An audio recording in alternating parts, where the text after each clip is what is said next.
Welcome everyone to the Fairy Frequency channel. Tonight I'm going to be reading to you from The Secret Garden, written by Frances Hodgson Burnett, with color illustrations by Troy Howell. Tonight's chapter is called Martha, and this is chapter 4.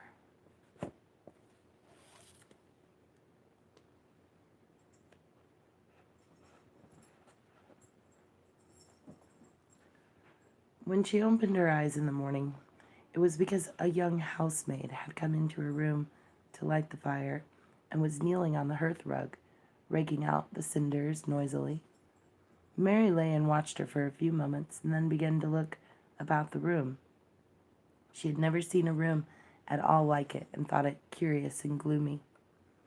The walls were covered with tapestry, with a forest scene embroidered on it. There were fantastically dressed people under the trees, and in the distance there was a glimpse of the turrets of the castle. There were hunters and horses and dogs and ladies. Mary felt as if she were in the forest with them. Out of a deep window she could see a great climbing stretch of land, which seemed to have no trees on it, and to look rather like an endless, dull, purplish sea.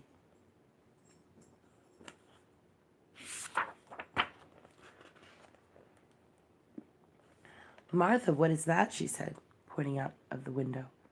Martha, the young housemaid, who had just risen to her feet, looked and pointed also.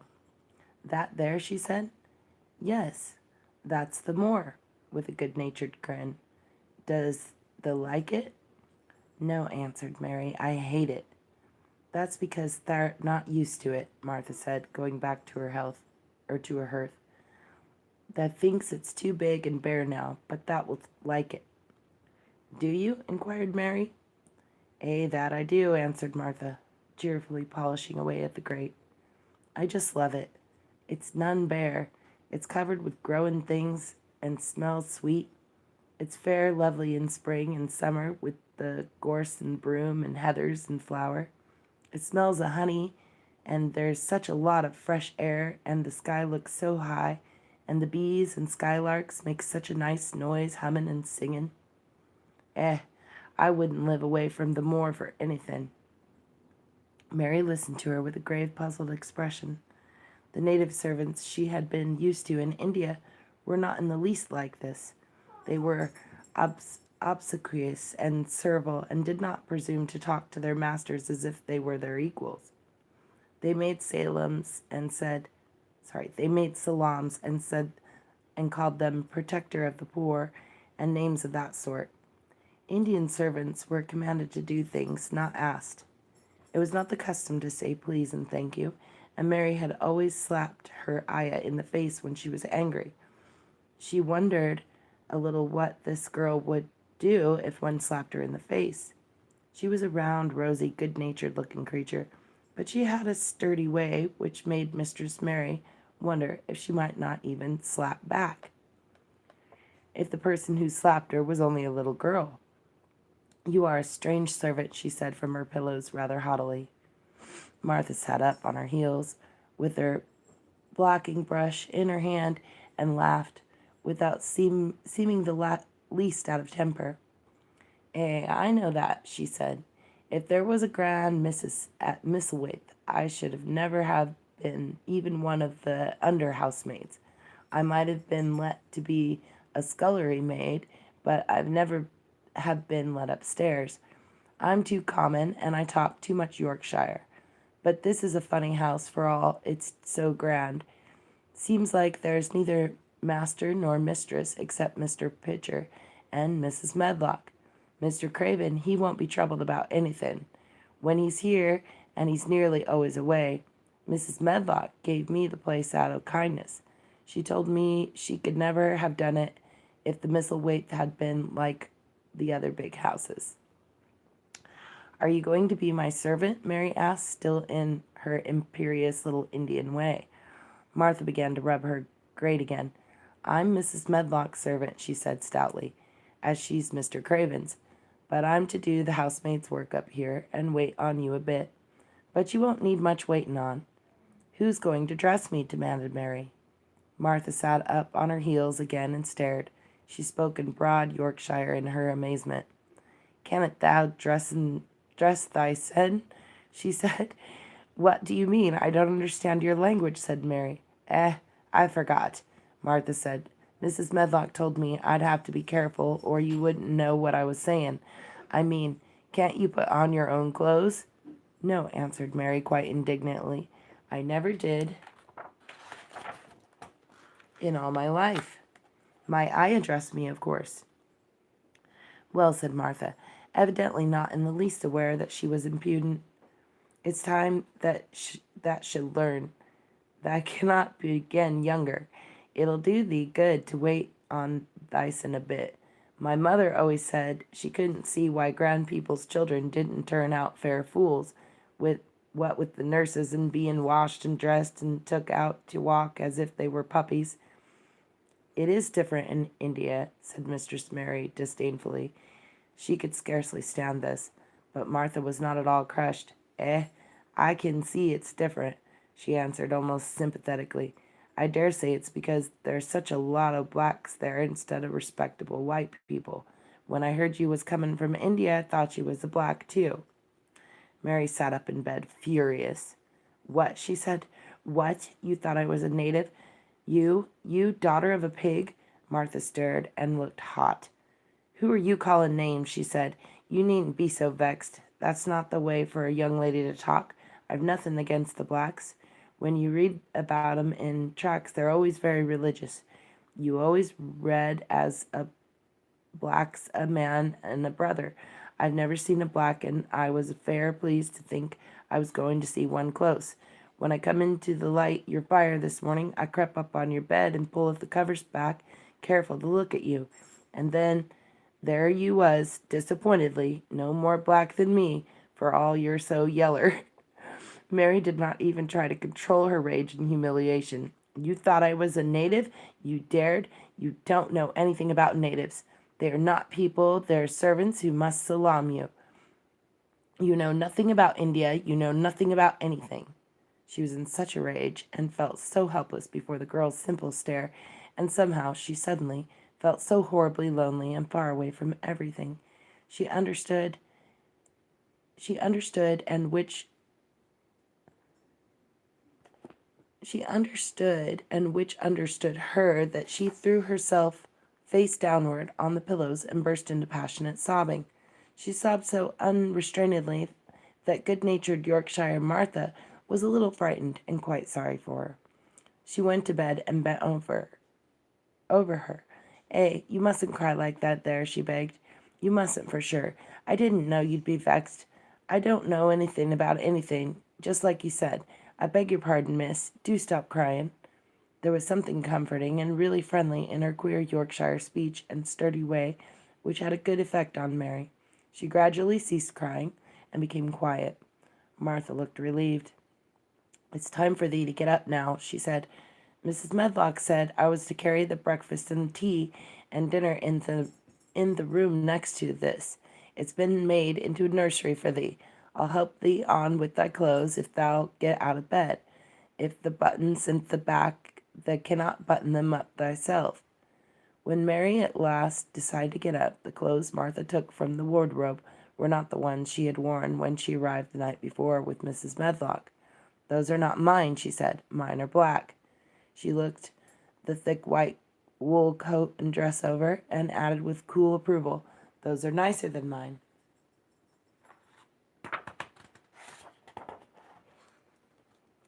These are the ones thou must put on, Martha answered. Mr. Craven ordered Mrs. Medlock to get him in London.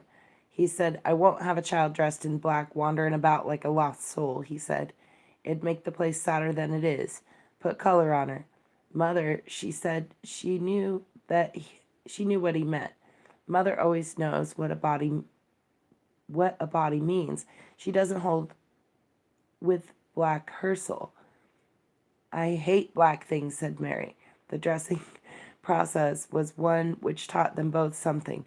Martha had buttoned up her little sisters and brothers, but she had never seen a child who stood still and waited for another person to do things for her, as if she had neither hands nor feet of her own. "Why doesn't thou put on thy own shoes?" she said when Mary quietly held out her foot. "My ayah did it," answered Mary, staring. "It was the custom." She said that very often. It was the custom. The native servants were always saying it. If one told them to do a thing their ancestors had not done for 1,000 years, they gazed at one mildly and said, "It is not the custom," and one knew that was the end of the matter. It had not been the custom that Mistress Mary should do anything but stand and allow herself to be dressed like a doll. But before she was ready for breakfast, she began to suspect that her life in Misselthwaite Manor would end by teaching her a number of things quite new to her, things such as putting on her own shoes and stockings, and picking up things she let fall. If Martha had been a well-trained, fine young lady's maid, she would have been more subservient and respectful, and would have known that it was her business to brush hair and button boots and pick things up and lay them away. She was, however, only an untrained Yorkshire rustic who had been brought up in the moorland cottage with a swarm of little brothers and sisters who had never dreamed of doing anything but waiting on themselves and on the younger ones, who were either babies in arms or just learning to totter about and tumble over things. If Mary Lennox had been a child who was ready to be amused, she would perhaps have laughed at Martha's readiness to talk, but Mary only listened to her coldly and wondered at her freedom of manner. At first she was not at all interested, but gradually, as the girl rattled on in her good-tempered, homely way, Mary began to notice what she was saying. You should see 'em all," she said. "There's 12 of us, and my father only gets 16 shilling a week. I can tell you my mother put it to get porridge for 'em all. They tumble about on the moor and play there all day, and mother says they're of their moor fattens 'em. She says she believes they eat the grass same as the wild ponies do. Our Dixon, he's 12 years old, and he's got a young pony he calls his own." "Where did he get it?" asked Mary. "He found it on the moor with its mother when it was a little one, and he began to make friends with it and give it bits of bread and pluck young grass for it, and it got to like him, so it follows him about and it lets him get on its back. Dixon's a kind of lad, and animals like him." Mary had never possessed an animal pet of her own, and had always thought she should like one. So she began to feel a slight interest in Dixon, and as she had never before been interested in anyone but herself, it was the dawning of a healthy sentiment. When she went into the room, which had been made into the nursery for her, she found that it was rather like the one she had slept in. It was not a child's room, but a grown-up person's room, with gloomy old pictures on the walls and heavy old oak chairs. A table in the center was set with a good substantial breakfast, but she had always had a very small appetite, and she looked with something more than indifference at the first plate Martha set before her. "I don't want it," she said. "That doesn't want the porridge?" Martha exclaimed incredulously. "No. That doesn't know how good it is? Put a bit of treacle on it, or a bit of sugar." "I don't want it," repeated Mary. Said Martha, "I can't abide to see good victuals go to waste. If our children was at the table, they'd clean it bare in 5 minutes." "Why?" said Mary coldly. "Why?" echoed Martha. "Because they scarce ever had their stomachs full in their lives. They're as hungry as young hawks and foxes." "I don't know what it is to be hungry," said Mary with the indifference of ignorance. Martha looked indignant. "Well, it would do thee good to try it. I can see that plain enough," she said outspokenly. "I've no patience with folk as sits and just stares at good bread and meat. My word, I don't wish Dixon and Phil and Jane and the rest of 'em had what's here under their pinafores. Why don't you take it to them?" suggested Mary. "It's not mine," answered Martha stoutly, "and this isn't my day out. I get my day out once a month, same as the rest. Then I go home and clean up for mother and give her a day's rest." Mary drank some tea and ate a little toast and some marmalade. "You wrap up warm and run out and play, you," said Martha. "It'll do you good and give you some stomach for your meat." Mary went to the window. There were gardens and paths and big trees, but everything looked dull and wintry. "Out! Why should I go out on a day like this? Well, if thou doesn't go out, thou'lt have to stay in. And what hast thou got to do? Mary glanced about her. There was nothing to do. When Mrs. Medlock had prepared the nursery, she had not thought of amusement. Perhaps it would be better to go and see what the gardens were like. Who will go with me? She inquired. Martha stared. You'll go by yourself, she answered. You'll have to learn to play like other children does when they haven't got sisters and brothers. Our Dixon goes off on the moors by himself and plays for hours. That's how he made friends with the pony. He got sheep in the moors that know him, and birds as come and eats out of his hand. However little there is to eat, he always saves a bit of his bread to coax his pets. It was really this mention of Dixon which made Mary decide to go out, though she was not aware of it. There would be birds outside, though. There would not be ponies or sheep. They would be different from the birds in India, and it might amuse her to look at them. Martha found her coat and hat for her, and a pair of stout little boots, and she showed her the way downstairs. If thou goes round the way that'll come to the gardens, she said, pointing to a gate in the wall of shrubbery. There's lots of flowers in the summertime, but there's nothing blooming now. She seemed to hesitate a second before she added, One of the gardens is locked up. No one has been in it for 10 years. Why? Asked Mary in spite of herself. Here was another locked door added to the 100 in the strange house. Mr. Craven had it shut when his wife died so sudden. He won't let no one go inside. It was her garden. He locked the door and dug a hole and buried the key. There's Mrs. Medlock's bell ringing. I must run. After she was gone, Mary turned down the walk which led to the door in the shrubbery. She could not help thinking about the garden which no one had been into for 10 years. She wondered what it would look like, and whether there were any flowers still alive in it. When she had passed through the shrubbery gate, she found herself in the great gardens, with wide lawns and winding walks and clipped borders. There were trees and flower beds and evergreens clipped into strange shapes, and a large pool with an old gray fountain in its midst. But the flower beds were bare and wintry, and the fountain was not playing. This was not the garden which was shut up. How could a garden be shut up? You could always walk into a garden. She was just thinking this when she saw that at the end of the path she was following there seemed to be a long wall with ivy growing over it. She was not familiar enough with England to know that she was coming upon the kitchen gardens where the vegetables and fruits were growing. She went toward the wall and found that there was a green door in the ivy, and that it stood open. This was not the closed garden, evidently, and she could go into it. She went through the door, and she found that it was a garden with walls all around, and that it was only one of several walled gardens which seemed to open into one another. She saw another open green door, revealing bushes and pathways between beds containing winter vegetables. Fruit trees were trained flat against the wall, and over some of the beds there were glass frames. The place was bare and ugly enough, Mary thought, as she stood and stared about her. It might be nicer in summer when things were green, but there was nothing pretty about it now. Presently, an old man with a spade over his shoulder walked through the door leading from the second garden. He looked startled when he saw Mary, and then touched his cap. He had a surly old face, and did not seem at all pleased to see her, but then she was displeased with his garden, and wore her quite contrary expression, and certainly did not seem at all pleased to see him. What is this place? She asked. One of the kitchen gardens, he answered. What is that? Said Mary, pointing through the other green door. Another of 'em shortly. There's another on the other side of the wall, and there's an orchard to the other side of that.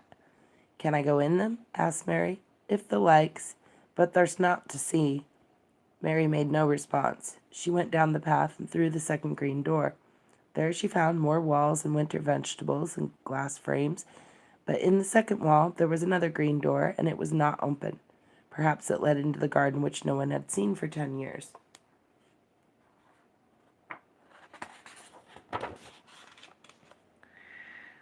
As she was not at all a timid child, and always did what she wanted to do, Mary went to the green door and turned the handle. She hoped the door would not open because she wanted to be sure that she had found the mysterious garden, but it did open quite easily, and she walked through it and found herself in an orchard. There were walls all around it also, and trees trained against them, and there were bare fruit trees growing in the winter-browned grass, but there was no green door to be seen anywhere.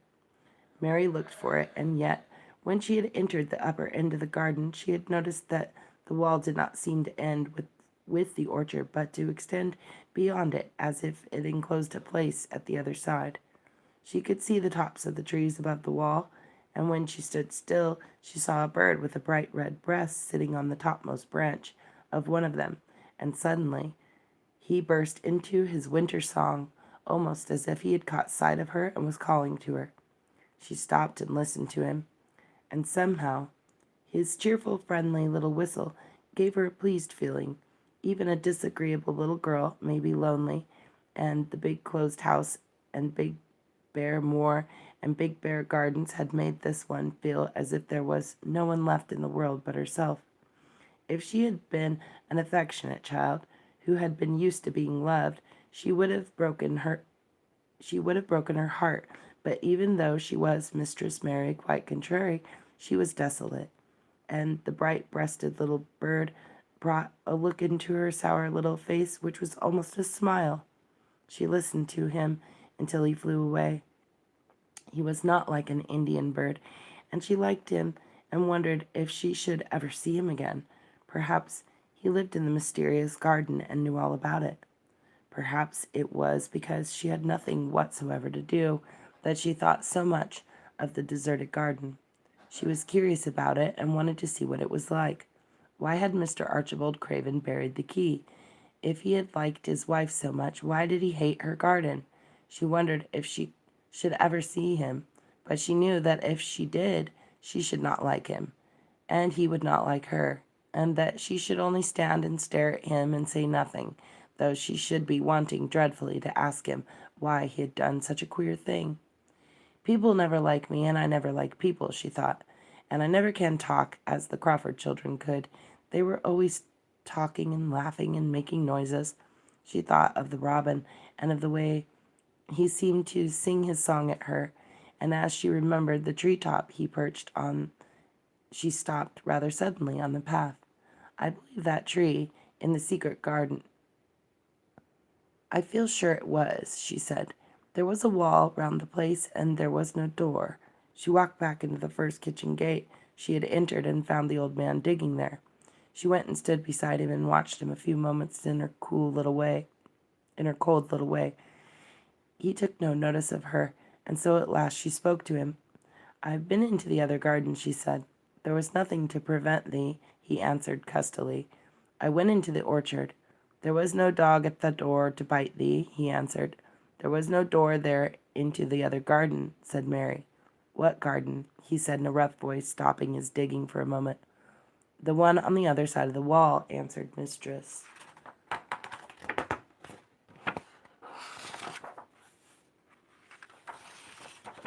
Mary. "There are trees there. I saw the tops of them. A bird with a red breast was sitting on one of them, and he sang." To her surprise, the surly old weather-beaten face actually changed its expression. A slow smile spread over it, and the gardener looked quite different.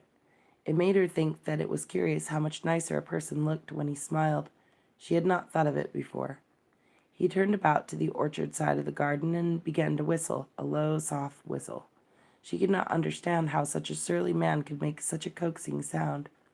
Almost the next moment a wonderful thing happened. She heard a soft little rushing flight through the air, and it was the bird with the red breast flying to them, and he actually alighted on the big clod of earth quite near to the gardener's foot.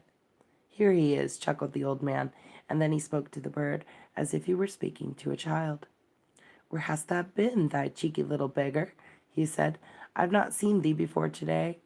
Hast thou begun the courtin' this early in the season? Thou'rt too for'ard."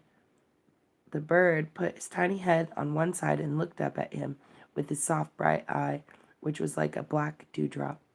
He seemed quite familiar and not the least afraid. He hopped about and pecked the earth briskly, looking for seeds and insects. It actually gave Mary a queer feeling in her heart, because he was so pretty and cheerful and seemed so like a person. He had a tiny plump body and a delicate beak and slender, delicate legs. "Will he always come when you call him?" she asked almost in a whisper. That he will. I've knowed him ever since he was a fledgling. He come out the nest in the other garden, and then when first he flew over the wall, he was too weak to fly back. For a few days, and we got friendly. When he went over the wall again, the rest of the brood was gone, and he was lonely, and he came back to me. "What kind of bird is he?" Mary asked. "Doesn't that know?" "He's a robin redbreast, and that's the friendliest, curious bird alive. They're almost as friendly as dogs, if you know how to get on with 'em. Watch him pecking about there and looking round at us now and again. He knows we're talking about him." It was the queerest thing in the world to see the old fellow. He looked at the plump little scarlet waistcoated bird as if he were both proud and fond of him. "He's a conceited one," he chuckled. "He likes to hear folk talk about him, and curious bless me, there never was his like for curiosity and meddlin'. He's always comin' to see what I'm plantin'. He knows all the things Master Craven never troubles hisself to find out. He's the head gardener, he is." The robin hopped about busily pecking the soil, and now and then stopped and looked at them a little. Mary thought his black dewdrop eyes gazed at her with great curiosity. It really seemed as if he were finding out all about her. The queer feeling in her heart increased. "Where did the rest of the brood fly to?" she asked. "There's no knowin'. The old ones turn 'em out of their nest and make 'em fly, and then they're scattered before you know it. This one was a knowin' one, and he knew he was lonely." Mistress Mary went a step nearer to the robin and looked at him very hard. "I'm lonely," she said. She had not known before that this was one of the things which made her feel sour and cross. She seemed to find it out when the robin looked at her, and she looked at the robin. The old gardener pushed his cap back on his bald head and stared at her a minute. "Art thou the little wench from India?" he asked. Mary nodded. "Then no wonder thou'rt lonely. Thou'lt be lonelier before that's done," he said. He began to dig again, driving his spade deep into the rich black garden soil, while the robin hopped about very busily employed. "What is your name?" Mary inquired. He stood up to answer her. "Ben Weatherstaff," he answered, and then he added with a surly chuckle, "I'm lonely myself, except when he's with me." And he jerked his thumb toward the robin. "He's the only friend I've got." "I have no friends at all," said Mary. "I never had. My ayah didn't like me, and I never played with anyone." It is a Yorkshire habit to say what you think with blunt frankness, and old Ben Weatherstaff was a Yorkshire moor man. "That me are a good bit alike," he said. "We was wove out of the same cloth. We're neither of us good looking, and we're both of us as sour as we look. We've got the same nasty tempers, both of us, I'll warrant." This was plain speaking, and Mary Lennox had never heard the truth about herself in her life. Native servants always salaamed and submitted to you, whatever you did. She had never thought much about her looks, but she wondered if she was as unattractive as Ben Weatherstaff, and she also wondered if she looked as sour as he had looked before the robin came. She actually began to wonder, also, if she was nasty-tempered. She felt uncomfortable. Suddenly, a clear, rippling little sound broke out near her, and she turned round. She was standing a few feet from a young apple tree, and the robin had flown on to one of its branches and had burst out into a scrap of a song. Ben Weatherstaff laughed outright. "What did he do that for?" asked Mary. "He's made up his mind to make friends with thee," replied Ben. "Dang me if he hasn't took a fancy to thee." "To me?" said Mary, and she moved toward the little tree softly and looked up. "Would you make friends with me?" she said to the robin, just as she was speaking to a person. "Would you?" And she did not say it either in her hard little voice or in her imperious Indian voice, but in a tone so soft and eager and coaxing that Ben Weatherstaff was as surprised as she had been when she heard him whistle. "Why," he cried out, "that said that as nice and human as if that was a real child instead of a sharp old woman that said it, almost like Dixon talks to his wild things on the moor. Do you know Dixon? Mary asked, turning round rather in a hurry. Everybody knows him.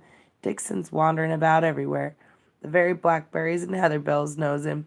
I warrant the foxes shows him where their cubs lies, and the skylarks doesn't hide their nest from him.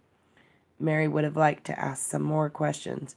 She was almost as curious about Dixon as she was about the deserted garden.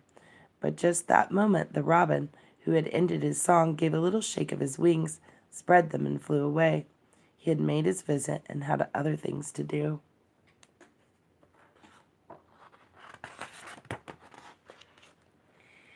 He has flown over the wall, Mary cried out, watching him. He has flown into the orchard. He has flown across the other wall into the garden where there is no door. He lives there, said old Ben. He came out the egg there. If he's courting, he's making up to some young madam of a robin that lives among those old rose trees there. Rose trees, said Mary. Are there rose trees? Ben Weatherstaff looked up, took up his spade again, and began to dig. There was 10 years ago, he mumbled. I should like to see them, said Mary. Where is the green door? There must be a door somewhere. Ben drove his spade deep and looked as uncompanionable as he had looked when she first saw him. There was 10 years ago, but there isn't now, he said. No door, cried Mary. There must be. None as anyone can find, and none as anyone's business. Don't you be a meddlesome wench and poke your nose where it's no cause to go. Here I must go with my work. Get you gone and play you. I've no more time. And he actually stopped digging, threw his spade over his shoulder, and walked off without even glancing at her or saying goodbye. And that is the end of chapter 4, Martha. So thank you all for coming, and if you enjoyed this book, you can find more chapters in our original playlist titled The Secret Garden. We just want to wish you all a beautiful evening. And thank you again for coming. Sweet dreams, everyone.